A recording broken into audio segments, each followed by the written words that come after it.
सुनी हो वेताल 25 पहली कहानी विक्रमादित्य जाता है।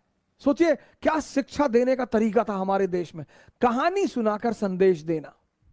विक्रमादित्य जाते हैं, बरगद के पेड़ पर एक लाश को उतारते हैं, अपने कंधे पर रखते हैं, तो लाश उन्हें कहानी सुनाना शुरू करती है।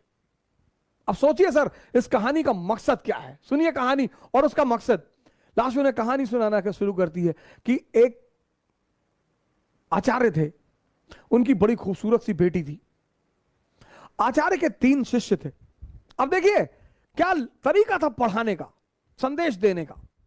तो लाश ने विक्रमादित्य को कहानी सुनानी शुरू की कि एक गांव में एक आचार्य जी रहते थे, उनकी बड़ी खूबसूरत बेटी थी और उनके 3 शिष्य थे, और तीनों उस लड़की को बहुत प्यार करते थे और तीनों बड़े योग्य थे।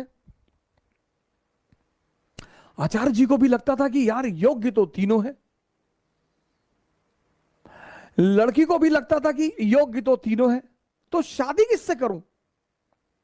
बाप और बेटी दोनों बड़े कंफ्यूज थे कि विवाह किससे किया जाए।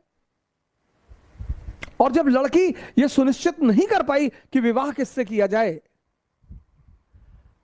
तो एक दिन लड़की ने आत्महत्या कर लिया। अब जब लड़की ने आत्महत्या कर लिया, तीनों बड़े निराश हुए, गए, उसका दाह संस्कार किया। तो एक शिष्य तो तुरंत सन्यासी बन गया, वहीं धूनी लगा ली उसने उसकी कब्र के पास कि बस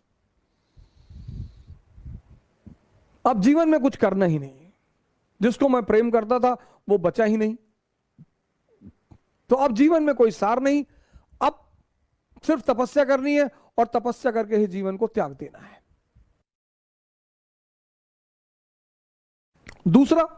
दूसरा फकीर बन गया, घूमने लगा देश विदेश में। उसे पता था कि हिंदुस्तान में कुछ संत हैं जो फिर से जीवित करने का मंत्र जानते हैं। लगा वो उन संतों को खोजने जो फिर से जीवित करने का मंत्र जानते थे। तीसरा जो उसमें था, वो डेली जाता था, उस मृत शरीर पे मसाला लेप लगाता था, साफ करता था, फिर उसे वहीं रख देता था। अब ये सिलसिला कुछ वर्षों तक चला, 2-4 वर्षों तक चला। तो वो जो घूम रहा था चारों तरफ, फकीर बन गया था, मंत्र की तलाश कर रहा था, पुनर्जीवन देने के मंत्र का जो तलाश कर रहा था, उसे एक दिन कुछ महात्मा लोग मिल गए, वो उस मंत्र को जानते थे। उसने उनकी सेवा की, उन्होंने उसे वो मंत्र सिखा दिया।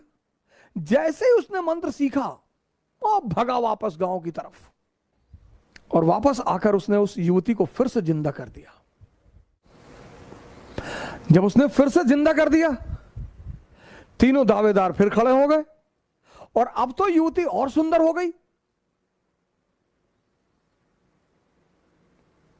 तब उस वेताल ने विक्रम से पूछा कि विक्रम बता कि अब लड़की को किससे विवाह करना चाहिए? अगर तेरे मन में उत्तर आ रहा है और तू जवाब नहीं देगा तो तेरे सर के टुकड़े टुकड़े हो जाएंगे,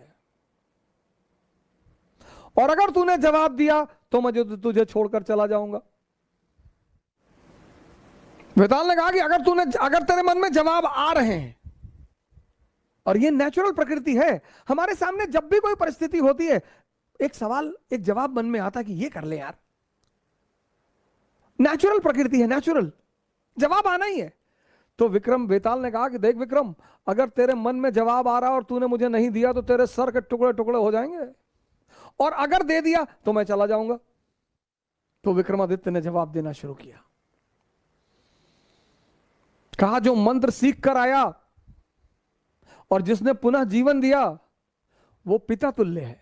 जीवन देना का काम किसका है? पिता का। क्या दर्शन है सर, जीवन देने का काम किसका है? पिता का। तो जिसने मंत्र सीख कर जीवन दिया वो पिता तुल्य है, उससे विवाह नहीं होगा।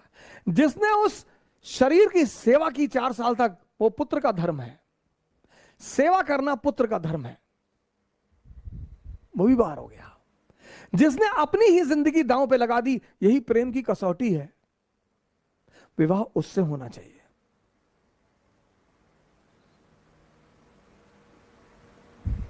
ये था शिक्षा देने का तरीका। और जैसे ही विक्रमादित्य ने जवाब दिया, वेताल उड़ चला कि तूने बोल दिया विक्रम। यानी अब सुनिए, इस कहानी का दूसरा उद्देश्य क्या है। मौन। परम की जो प्राप्ति होगी वो मौन में होगी।